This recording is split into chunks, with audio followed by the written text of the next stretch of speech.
Paz para todos e um feliz Dia das Mães. Estou gravando aqui na segunda, Dia das Mães foi no domingo, no caso ontem, e eu deixo aqui a minha saudação por um dia tão magnífico, tão especial, ainda mais para essas mães brasileiras que são simplesmente extraordinárias. No vídeo passado a gente viu Abraão sendo chamado e o seu pai indo até uma cidade, só que para no meio do caminho, habita na cidade, e o pai morre, e agora Abraão vai para o destino que Deus tinha traçado.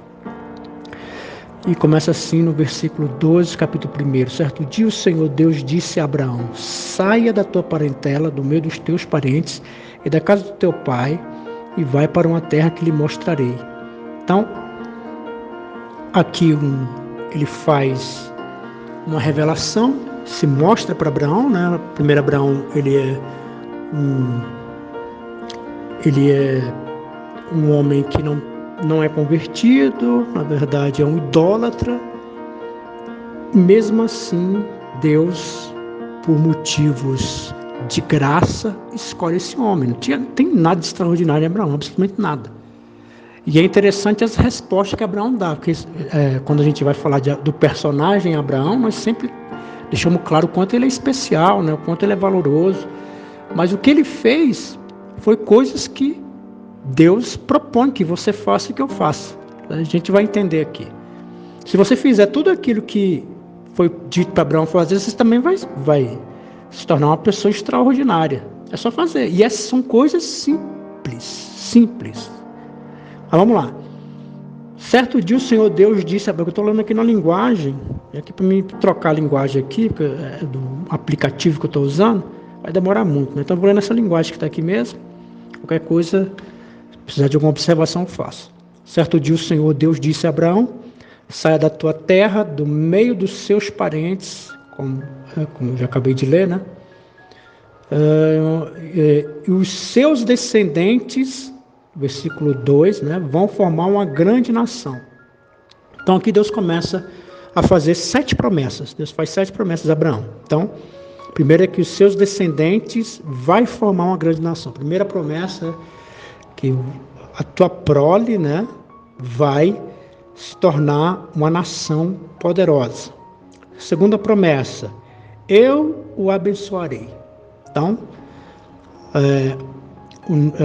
Abraão vai receber da benevolência, da graça e da misericórdia de Deus. Então, são promessas que elas também são feitas a você, e a única coisa que você tem que fazer são as coisas simples que eu falei agora há pouco, que se você as fizer, você vai ser abençoado dessa forma aqui. Então, eu o abençoarei. Então, a graça, a bondade e a misericórdia de Deus vai estar com você, Abraão. E ele diz, e o seu nome será famoso.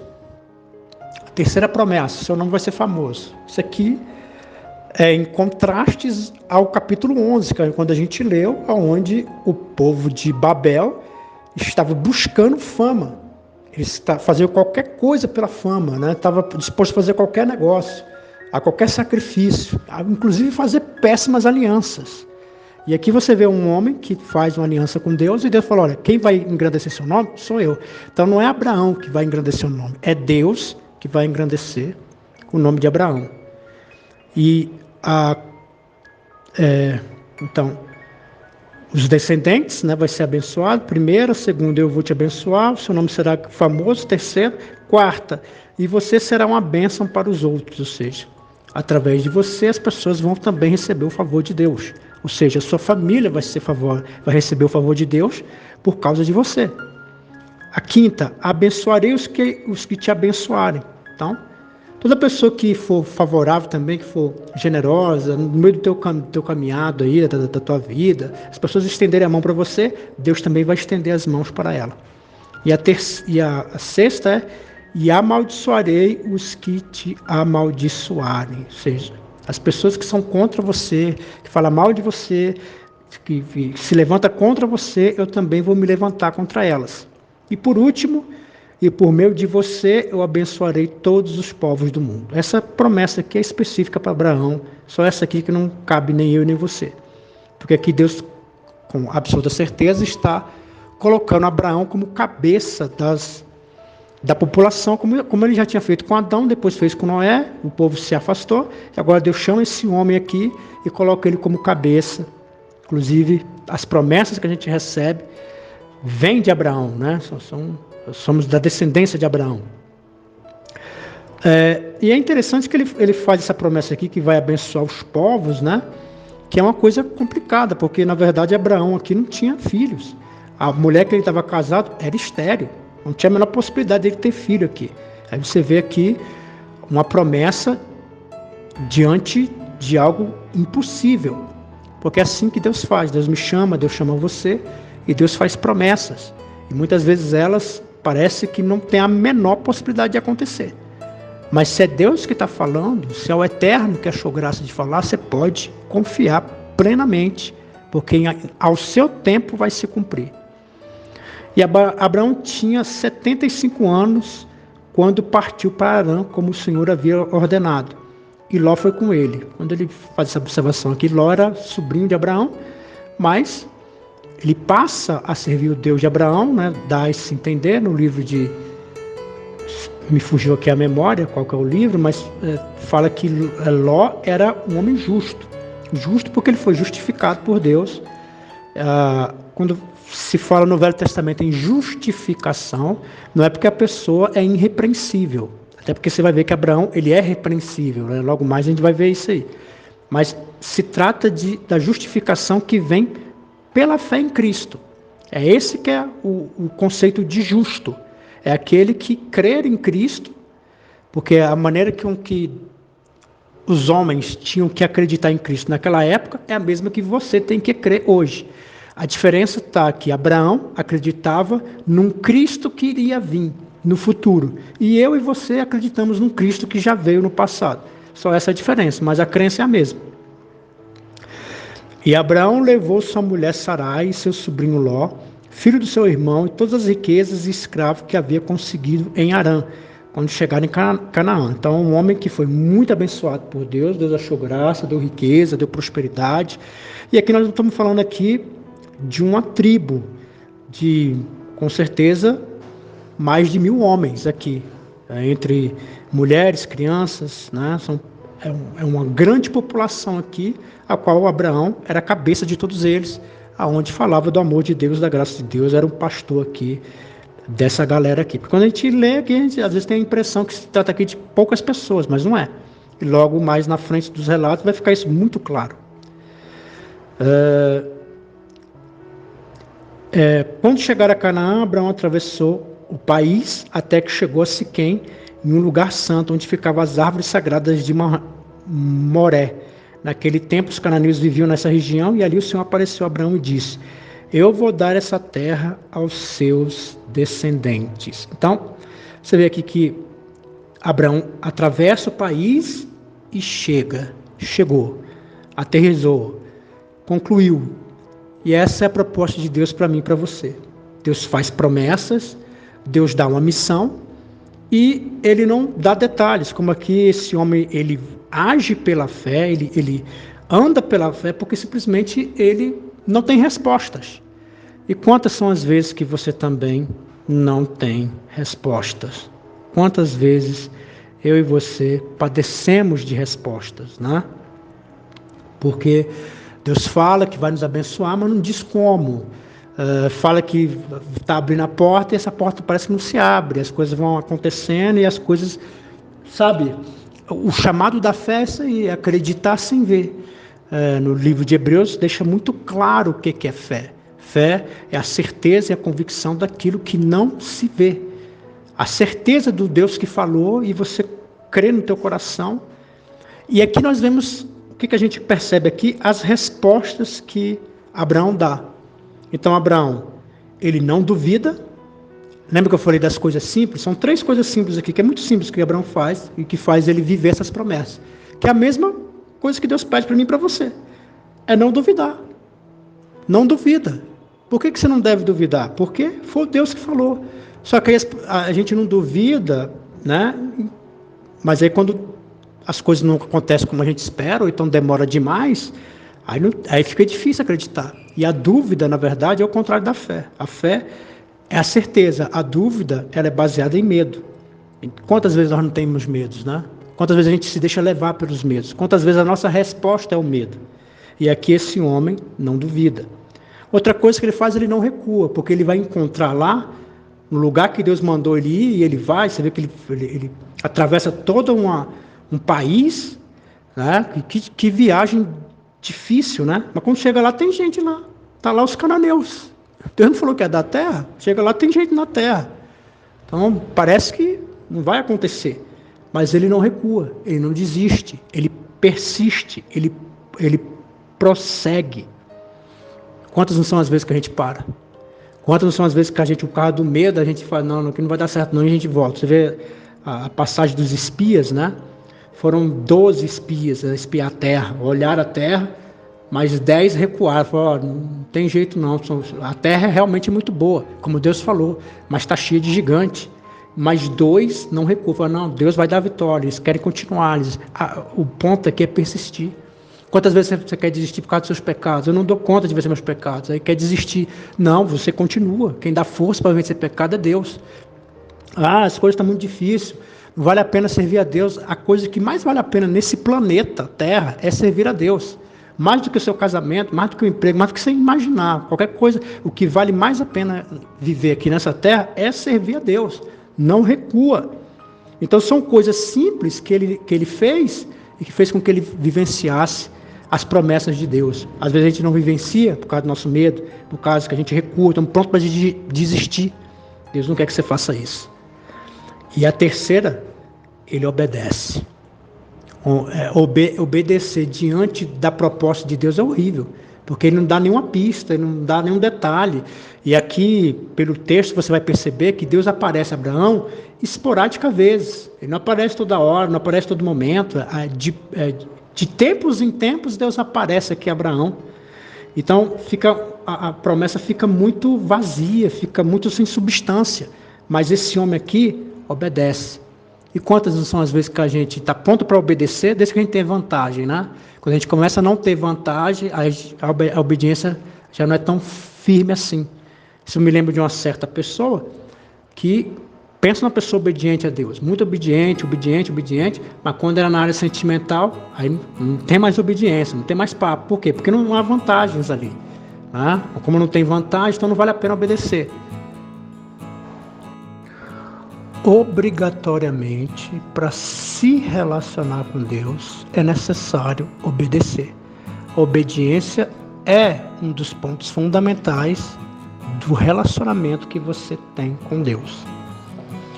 E no versículo 7, ali o Senhor apareceu a Abraão e disse, eu vou dar essa terra aos teus descendentes. Naquele lugar Abraão construiu o altar a Deus e o Senhor, pois ali o Senhor havia aparecido a ele. Então, como eu falei antes, né? Ele chega no lugar que Deus tinha dito, mas está lá cheio de gente. Porém, isso não fez com que Abraão recuasse, pelo contrário, ele continua crendo em Deus. E Deus aparece de novo a Abraão. Como eu falei, são de tempos em tempos, Deus aparece a Abraão, e aqui Deus apareceu mais uma vez. Que é um problema quando você acredita que você está no reino espiritual todo dia, toda hora. Tem gente que acredita que Deus fala com ele todo momento, que ele está no... Deus fala de fato todo momento, mas das formas principais, que é pela palavra dele, né? Pelas circunstâncias, pelas pessoas que te amam. Essas são as formas que Deus fala, e sim, ele fala todo dia. Mas de revelação, essa é uma coisa secundária. Isso não acontece toda hora, nem todo dia. Toda pessoa que fala que está acontecendo toda hora, todo dia, essa pessoa está bem equivocada. Uma das coisas que você pode reparar, por exemplo, tem pessoas que elas vivem no reino espiritual. São, por exemplo, você vai consultar um adivinho, vai consultar um feiticeiro, uma pessoa que mexe com o oculto, né? Você vê que toda hora que você vai lá, você bate na porta dela e fala, eu quero que você me traz revelação. Ela vai lá e está entrando no reino espiritual. Você percebe o quê? Essa pessoa fica mais velha, ela é sempre mais velha do que aparenta, porque o teu corpo não foi feito para entrar no reino espiritual, o teu corpo foi feito para viver no reino físico. O reino espiritual é espírito, tanto que os servos de Deus vão quando Deus acha graça. Então, por exemplo, a pessoa tem um dom de profecia, ela não vai acessar a profecia a hora que ela quer. Ela vai acessar a hora que Deus quer. E toda pessoa que tem muito contato, isso afeta o corpo. Por exemplo, quando você vai ler lá no livro de Daniel, quando Daniel ele teve uma visão de um anjo, o que aconteceu com Daniel? Ele perdeu as forças. Então aquela visão afetou o corpo dele. Ele ficou fraco e precisou comer. Toda pessoa que está muito no reino espiritual, que tem muito acesso ao reino espiritual, que isso acontece mais com pessoas que não estão debaixo da vontade de Deus, mas sim debaixo da vontade do inimigo. Elas têm acesso toda hora, mas elas pagam preço no corpo por causa disso. Então, ninguém tem... quando você está diante da vontade e da graça de Deus, você não acessa a hora que você quer. É assim como Abraão. Deus não visitava Abraão toda hora. E toda pessoa que diz isso, que serve a Deus e fala que todo momento ela tem profecia, todo momento ela tem visão, todo santo... Aí você pode ter certeza, alguma coisa está errada nisso aí. Naquele lugar, Abraão construiu um altar a Deus. Então, todo lugar que Abraão parava, porque ele era nômade, ele não tinha terra, que é interessante, porque a promessa que Deus faz é uma promessa que vai abençoar ele, que vai dar posse para ele. Mas como é que vai dar posse para um andarilho? Ele não parava em lugar nenhum. Você vê aqui como Deus ele reverte as coisas. Eu quero dizer para você que está aí sofrendo, tendo dificuldade, passando por um aperto, que Deus reverte as coisas. Assim como Deus reverteu a vida de Abraão. Deus deu uma terra para Abraão. Deus deu um lugar fixo para ele. Um homem que vivia de perambular por aí. A mesma coisa que eu quero dizer para você. Deus pode mudar a sua perspectiva. Deus pode mudar as coisas. Deus pode te dar uma nova forma de viver. Depois disso foi Abraão para a região montanhosa, que ficava ao leste da cidade de Betel, e ali armou o seu acampamento. Betel ficava ao oeste do acampamento. Na cidade de Ai, ficava ao leste. Também neste lugar, Abraão construiu um altar e adorou o Senhor. Então, à medida que Abraão ia, ele andava, né, segundo a graça e a misericórdia, segundo o apontamento que o Espírito Santo dava para ele, né, dele também, ele andava debaixo das circunstâncias, uma coisa que a gente vai ver depois, né. Então, à medida que ele andava, ele buscava a Deus, ele adorava a Deus. Toda a caminhada dele era buscar a Deus, adorar a Deus, falar com Deus. Talvez é isso que está faltando na tua vida. Está faltando um comprometimento maior de adoração, de buscar, de falar com Deus, de orar a Deus, sabe? Quanto mais afastado você fica, mais vazão você vai ter de pecado, mais vontade você vai ter de pecar. Quer uma vida mais santa, mais voltada, tem que ter oração, tem que buscar Deus em verdade, né? Você vê aqui que agora ele constrói um altar e adora a Deus, dos moldes lá de Sete. Então, mesmo procedimento. Quanto mais você se aproxima de Deus, mais você entende a vontade de Deus. E quanto mais eu me aproximo de Deus, mais eu entendo o amor de Deus. E quando é o contrário, quanto mais eu me afasto, mais eu duvido de Deus, mais eu acho que Deus é um Deus mau. É a conclusão que todo mundo tem. De um jeito ou de outro, as pessoas vão concluir isso, que Deus é um Deus mau, quanto mais afastadas elas estão. E aqui você vê um Deus misericordioso, bondoso, que conduz a história de um homem, esse mesmo Deus que quer conduzir a tua história, quer levar você a compreender a vontade dele. Mas aí tem que adorar, aí tem que levantar um altar. Levantar o altar é fazer aquilo a qual Deus estabeleceu desde o início para poder buscá-lo. Então é isso. Dali ele foi andando de um lugar para o outro, sempre na direção sul da terra de Canaã, como foi orientado. Ele vai dar uma ratada aqui, ele vai sair um pouco da trajetória, logo vamos ver, talvez acho que já no próximo vídeo vai falar sobre isso, mas você vê que ele já volta para o lugar certo. Nós estamos falando aqui de um homem que era idólatra, não tinha nada de especial, mas Deus o chamou com a sua graça e a sua misericórdia. Aqui não havia profeta, não havia rei, não havia ninguém que buscava Deus. Mas Deus foi lá e encontrou com Abraão. E eu quero encerrar dessa forma aqui, que talvez você está orando, buscando a Deus, clamando a Deus, porque que Deus converte a sua família, converte seu filho, seu marido. Você vê aqui que nessa história aqui, Deus simplesmente apareceu a Abraão. Deus também pode aparecer. Claro que Deus vai usar mais os meios de graça que Ele proporcionou para a gente. A Bíblia, vai usar pessoas para falar com o teu filho, com o teu marido, com a tua esposa. Deus vai usar pessoas para poder o Evangelho chegar ao coração e ele se converter. Mas mesmo se isso não acontecer, falar, onde ele está lá, não tem ninguém que fale da palavra de Deus. Não importa. O próprio Deus aqui apareceu a Abraão. Se Deus tem um plano na vida do teu filho, do teu esposo, da tua esposa, da tua filha, você pode ter certeza. Deus vai aparecer. Deus vai converter. Deus vai fazer a obra. Confia no Senhor. Confia, creia. Sabe? Porque Deus ele vai agir poderosamente. Vamos orar. Senhor, quero agradecer aqui por essa história maravilhosa de um homem que se parece muito comigo, se parece muito com essa pessoa que está ouvindo. Não tinha nada em Abraão especial, assim como não tem nada em mim especial. Mesmo assim o Senhor chamou Abraão, mesmo assim o Senhor me chamou, mesmo assim o Senhor está chamando essa pessoa que está ouvindo essa mensagem. O Senhor é que escolhe, o Senhor é que transforma, o Senhor é que prospera, o Senhor é que faz promessas, como o Senhor fez 7 promessas tão maravilhosas aqui a Abraão, e a resposta de Abraão fez com que ele vivesse a promessa, que foi só simplesmente não recuar, não desistir, não duvidar e obedecer. Coisas simples, mas que a gente tem tanta dificuldade de fazer. A gente é tão influenciado pelos nossos medos, a gente está tão pronto a agir através do medo, que esquecemos de crer no Senhor. Meu Pai, essa pessoa que está pedindo pela família, pedindo por emprego, pedindo por bênção, pedindo para que haja resposta, para que haja, meu Deus, uma provisão. Que o Senhor venha achar graça, que o Senhor, meu Deus, venha agir, que o Senhor venha abençoar. Da mesma forma como o Senhor fez com Abraão, faça com a minha vida, faça com a vida dessas pessoas que estão ouvindo. Meu Deus, transforma completamente, age de uma forma poderosa, assim como o Senhor fez na vida deste homem que te obedeceu, que não recuou e não duvidou, não agiu através do medo, mas agiu através da fé. Dai-nos fé. Essa palavra diz que o Senhor aperfeiçoa a nossa fé, aperfeiçoa a minha fé, aperfeiçoa a fé dessa pessoa, que essa palavra venha falar profundamente no coração dela ou dele, em nome de Jesus. Amém.